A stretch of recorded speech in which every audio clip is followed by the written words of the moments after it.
السلام علیکم ورحمۃ اللہ وبرکاتہ۔ تو دوستو، یہ دنیا جب سے وجود میں آئی ہے اس وقت سے آج تک جنگ و جدل کا سلسلہ جاری ہے۔ اس دنیا کی پہلی جنگ پہلے انسان حضرت آدم علیہ السلام کے دو بیٹوں کے درمیان ہو گئی تھی، اور وہ جنگ ایک غلط سوچ اور باطل مقصد کی خاطر ہوئی تھی۔ قابیل نے حابیل کو اس کی کسی غلطی کی بنا پر نہیں بلکہ دوستو محض حسد کی بنا پر قتل کیا تھا۔ دنیا میں جو اکثر جنگیں ہوتی رہی ہیں وہ باطل کے مقاصد کی خاطر ہوئی ہیں۔ کوئی جنگ کرتا تھا لوٹ مار اور غارت گری کے لیے۔ عربوں کے حالات کا دوستو مطالعہ کیجئے، ان میں سے کئی کا ذریعہ معاشی لوٹ مار اور اس کے سوا کچھ بھی نہ تھا۔ ایک طاقت اور قبیلہ اٹھتا اور کمزور قبیلے پر حملہ کر کے اس کے مال مویشی ہتھیار لیتا۔ کوئی لڑتا تھا شہرت اور ناموس کے لیے تاکہ اس کی بہادری کا چرچا ہو جائے۔ کوئی جان لڑاتا تھا حصول اقتدار کے لیے، اور محض اقتدار کے حصول کے لیے نہیں بلکہ اس کی توسیع کے لیے۔ ایک علاقے کے بعد دوسرے علاقے، ایک شہر کے بعد دوسرے شہر پر قبضہ جماتے جاتے، لیکن ان کی ہوس ملک گیر کی تسکین نہیں ہوتی تھی۔ کوئی جنگ کرتا تھا انتقام کے لیے، اور پھر سال ہا سال تک انتقام در انتقام کا سلسلہ جاری رہتا تھا۔ پھر ان جنگوں میں کوئی اصول اور قاعدہ نہیں تھا۔ حملہ آور کو اختیار تھا کہ جو سلوک چاہے اپنے دشمن سے کرے۔ چنانچہ انسان کے ہاتھوں انسان پر ایسی بربریت کا مظاہرہ ہوتا تھا کہ درندے پناہ مانگتے تھے۔ چھوٹے بچوں، کمزور عورتوں اور ناتواں بوڑھوں کو بھی معاف نہیں کیا جاتا تھا۔ عرب کا ایک بادشاہ تھا عمر بن ہند۔ بنو تمیم نے اس کے بھائی کو قتل کر دیا۔ اس نے منت مانی کہ میں ایک کے بدلے 100 آدمیوں کو قتل کروں گا۔ اس نے حملہ کیا تو بنو تمیم بھاگ کھڑے ہوئے، لیکن ایک بڑھیا بیچاری رہ گئی جس کا نام حمراء تھا۔ ظالم نے اسے گرفتار کر کے زندہ آگ میں ڈلوا دیا۔ اسی وقت ایک بھوکا پیاسا مسافر عمار نام کا گزرا، اور وہ دھواں دے کر قریب آیا۔ بادشاہ نے اس سے پوچھا کہ تم کیوں آئے؟ اس نے جواب دیا، میں کئی روز سے بھوکا ہوں۔ سمجھا کہ یہاں کھانا پک رہا ہے، بھوک سے بےتاب ہو کر چلا آیا ہوں کہ شاید مجھے بھی 2 لقمے مل جائیں۔ عمر بن ہند نے اس بے گناہ مسافر کو بھی آگ میں ڈلوا دیا۔ یہ مت سمجھیے کہ زمانہ جاہلیت میں ایسے ظالم اور وحشی ہوتے تھے۔ آج کے روشنی اور علم کے دور میں بھی ایسے درندوں کی کمی نہیں۔ دوستو، بہت سارے ممالک میں آج ایسے امریکہ کا کلنٹن، بھارت کا واجپئی اور اسرائیل کے موشے خوشے، یہ سب عمر بن ہند کے پیروکار ہیں۔ بہرحال یہ وہ حالات ہیں جن میں میرے اور آپ کے آقا حضرت محمد الرسول اللہ صلی اللہ علیہ وسلم نبی بن کر تشریف لائے، اور آپ نے سارے انسانوں کو ایمان لانے کی دعوت دی، اور اس دعوت کا سلسلہ 1-2 سال نہیں بلکہ پورے 13 سال تک چلتا رہا۔ جو خوش نصیب تھے انہوں نے ایمان قبول کر لیا، اور جو بد نصیب تھے انہوں نے نہ صرف اس نعمت کو ٹھکرا دیا بلکہ اللہ کے نبی اور آپ کے صحابہ پر اللہ کی زمین کو تنگ کر دیا، جور و جفا کی حد کر دی، یہاں تک کہ حضور اکرم صلی اللہ علیہ وسلم مدینہ سے ہجرت کرنے پر مجبور ہوئے۔ اور پھر اللہ تعالیٰ نے دوسری قوموں کے متکبرین کی طرح عرب کے متکبروں کو بھی سزا دینے کا فیصلہ کر لیا، اور یہ اللہ کی مرضی ہے دوستو کہ وہ جس انداز سے چاہے متکبروں کو سزا دے، چاہے تو کسی کو غرق کر دے، چاہے تو زمین میں دھنسا دے، چاہے تو آسمان سے پتھر برسا دے، چاہے تو زلزلہ برپا کر دے، چاہے تو تیز و تند ہوا مسلط کر دے، چاہے تو بندر اور خنزیر بنا دے، اور چاہے تو اپنے بندوں کے ہاتھوں ہی ظالموں کو سزا دے۔ سورۃ توبہ میں ہے وَقَاتِلُوهُمْ يُعَذِّبُهُمُ اللَّهُ بِأَيْدِيكُمْ، ان کافروں سے جہاد و قتال کرو تاکہ اللہ انہیں تمہارے ہاتھوں سے عذاب دے۔ چنانچہ اللہ تعالیٰ کے حکم کی تعمیل میں حضور اکرم صلی اللہ علیہ وسلم زندگی بھر خود بھی جہاد کرتے رہے اور صحابہ کو بھی اس کی ترغیب دیتے رہے۔ ہم کسی مستشرق کو اور کسی مستغرب کو خوش کرنے کے لیے جہاد کی آیات اور احادیث میں کسی قسم کی تعویل کرنے کے لیے دوستو ہرگز تیار نہیں۔ وہ جہاد جس کے ذریعے قیصر و کسریٰ کی گردنیں توڑے گی، وہ جہاد جس کے ذریعے ہزاروں متکبر اور انسانیت دشمن کے دماغ سیدھے کیے گئے، وہ جہاد جس کے ذریعے مظلوموں کو انصاف اور ظالموں کی سرکوبی ہوئی، وہ جہاد جس کے لیے صحابہ نے اپنی اور اپنی اولاد کی زندگیاں وقف کر دی، ہم اس کا انکار کیسے کر سکتے ہیں؟ اور منمانی تعویلوں سے اس کا حلیہ کیسے بگاڑ سکتے ہیں؟ دوستو ہمارا دعویٰ تو یہ ہے کہ ہمارے آقا حضرت محمد الرسول اللہ صلی اللہ تعالی علیہ وسلم سپہ سالار اعظم تھے۔ اپنی فتوحات کے اعتبار سے بھی آپ سپہ سالار اعظم تھے، مفتوحین کے ساتھ برتاؤ کے اعتبار سے بھی آپ سپہ سالار اعظم تھے، اپنی جنگی تدبیروں اور حربی مہارت کے اعتبار سے بھی آپ سپہ سالار اعظم تھے، اور حربی اصطلاحات کے اعتبار سے بھی آپ سپہ سالار اعظم تھے۔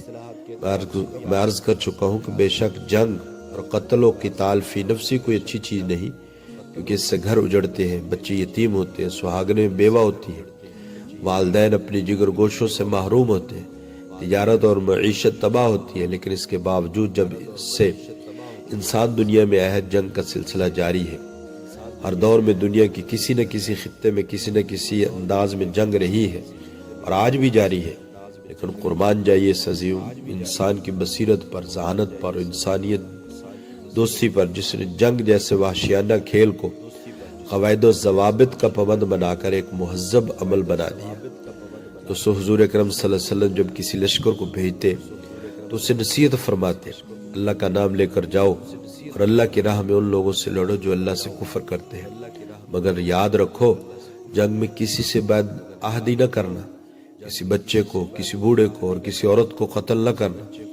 آپ نے دشمن کو آگ میں جلانے سے منع فرما دیا، آپ نے دشمن کو باندھ کر قتل کرنے سے منع فرمایا، آپ نے ناشوں کی بے حرمتی کرنے سے منع فرمایا، آپ نے قیدیوں کو قتل کرنے سے منع فرمایا، آپ نے ان سب لوگوں کو قتل کرنے سے منع فرمایا جو جنگ میں حصہ نہ لے رہے ہو۔ دوستو آپ صلی اللہ علیہ وسلم نے سفیروں اور معاہدوں کو قتل کرنے سے منع فرمایا۔ آپ کی تعلیم یہ تھی کہ غفلت میں کسی پر حملہ نہ کیا جائے۔ یہ قواعد و ضوابط آپ نے اس وقت وضع فرمائے جب دنیا پر خسرو پرویز اور ہرکل جیسے ڈاکوؤں اور درندوں کی فرما روائی کا سکہ دوستو چلتا تھا۔ یہ تعلیمات آپ نے اس وقت ارشاد فرمائی جب روم و ایران، چین اور ایشیا، یورپ اور افریقہ بھی قوانین جنگ سے آشنا نہیں تھے۔ یورپ میں 17ویں صدی تک قوانین نے جنگ کا کوئی تصور نہیں تھا۔ جنگ میں کسی قانون کی پابندی جاہلوں کے لیے ایک مضحکہ خیز بات تھی۔ کہا جاتا تھا اور آج بھی کہا جاتا ہے کہ جنگ اور محبت میں سب کچھ جائز ہے۔ کل مکہ کے امی نے دنیا بھر کے پڑھے لکھے جاہلوں کو سمجھایا کہ بعض چیزیں ایسی ہیں جو جنگ میں بھی جائز نہیں۔ قواعد و ضوابط کے علاوہ محمد رسول اللہ صلی اللہ علیہ وسلم نے قرآنی تعلیمات کی بنیاد پر جنگ کے مقاصد متعین فرمائے۔ آپ سن چکے ہیں کہ دنیا میں جو جنگیں ہوتی ہیں تو کوئی لوٹ مار کے لیے جنگ کرتا ہے، کوئی انتقام لینے کے لیے جنگ کرتا ہے، کوئی حصول اقتدار کے لیے جنگ کرتا ہے، کوئی اپنی طاقت کے اظہار اور شہرت کے لیے جنگ کرتا ہے۔ لیکن سپہ سالار اعظم نے سمجھایا کہ ان مذموم مقاصد کے لیے جنگ کرنا بہیمیت ہے، شیطانیت ہے، خباثت ہے، رذالت ہے۔ انسان کا خون اتنا سستا نہیں کہ ان گھٹیا مقاصد کے لیے بہایا جائے۔ اگر اعلیٰ مقاصد کے لیے جنگ کی جائے تو جہاد ہے، اور اگر گھٹیا مقاصد کے لیے جنگ کی جائے تو فساد ہے۔ آپ جانتے ہیں کہ اسلام کی اپنی مخصوص اصطلاحات ہیں، اور ہمارے اوپر لازم ہے کہ ہم اسلامی تعلیمات کی تفہیم اور بیان کے وقت انہی اصطلاحات کو استعمال کریں۔ اہل عرب جنگ کو حرب کہتے تھے، جس کا معنی غصہ آ جانا، اور لوٹ مار کو بھی حرب کہہ دیتے تھے۔ وہ جنگ کو روگ بھی کہتے تھے، جس کا معنی ہے خوف۔ وہ لڑائی کے دن کو یوم کریا بھی کہتے تھے، جس کا معنی ہے مصیبت کا دن۔ وہ لڑائی کو حیاج اور مغضبہ بھی کہتے تھے، لیکن نبی کریم صلی اللہ علیہ وسلم نے ان تمام الفاظ کو چھوڑ کر جہاد کا لفظ منتخب فرمایا، جس کا لغوی معنی ہے کسی مقصد کے لیے کوشش کرنا، اور جہاد کا سب سے بڑا مقصد اعلاء کلمت اللہ ہے۔ اگر یہ مقصد پیش نظر نہ ہو اور نیت میں دوستو کچھ کھوٹ ہو تو وہ جنگ حرب اور رو اور حیاج تو ہو سکتی ہے، مگر جہاد نہیں ہو سکتی۔ قرآن کہتا ہے کہ جہاد اس وقت جائز ہے جب تمہارے وجود کو خطرہ لائق ہو جائے تو تم اپنی بقا اور حفاظت کی خاطر جنگ کر سکتے ہو۔ فرمایا باری تعالیٰ وَقَاتِلُوا فِي سَبِيلِ اللَّهِ الَّذِينَ يُقَاتِلُونَكُمْ، جو لوگ تم سے لڑتے ہیں تم ان سے لڑو۔ دوسرا سبب جس کی بنا پر قرآن نے جہاد کی اجازت دی ہے، یہ ہے کہ جب فتنہ فساد عام ہو جائے اور مسلمانوں سے ان کے جائز حقوق بھی سلب کیے جا رہے ہوں تو تلوار اٹھانے کی اجازت ہو گئی۔ فرمایا گیا اُذِنَ لِلَّذِينَ يُقَاتَلُونَ بِأَنَّهُمْ ظُلِمُوا، جن لوگوں سے جنگ کی جا رہی ہے انہیں جنگ کی اجازت دی گئی ہے کیونکہ وہ مظلوم ہے۔ سورۃ بقرہ میں ہے دوستو، وَاقْتُلُوهُمْ حَيْثُ ثَقِفْتُمُوهُمْ وَأَخْرِجُوهُمْ مِنْ حَيْثُ أَخْرَجُوكُمْ وَالْفِتْنَةُ أَشَدُّ مِنَ الْقَتْلِ، ان کو جہاں بھی پاؤ قتل کرو، اور جہاں سے انہوں نے تمہیں نکالا ہے وہاں سے تم انہیں نکال باہر کرو، اور فتنہ قتل بہت بری چیز ہے۔ تیسرا مقصد جس کے لیے جنگ کی اجازت دی گئی وہ یہ ہے کہ اگر کافر اور منافق امن کے لیے خطرہ بن جائے اور فہمائش کے باوجود اپنی شرائط سے باز نہ آئیں تو پھر ان کا قلع کم کرنا ہی بہتر ہے۔ فرمایا گیا یا ایھا النبی جاہد الکفار والمنافقین واغلظ علیہم، اے نبی کافروں اور منافقوں سے جہاد کرو اور ان پر سختی کرو۔ یہ وہ چند مقاصد ہیں جن کے حصول کے لیے جنگ کرنے کی اجازت دی گئی۔ اور شاید آپ کو سن کر دوستو تعجب ہو کہ مقاصد اور قواعد و ضوابط کے علاوہ اسلام نے جہاد کو کچھ آداب بھی سکھائے ہیں۔ آپ نے آداب مسجد، آداب تلاوت، آداب نماز، آداب حرمین، آداب اساتذہ، آداب والدین تو سنے ہوں گے، لیکن شاید کبھی اس طرف توجہ نہ دی ہو کہ جنگ کے بھی کچھ آداب ہیں، اور ان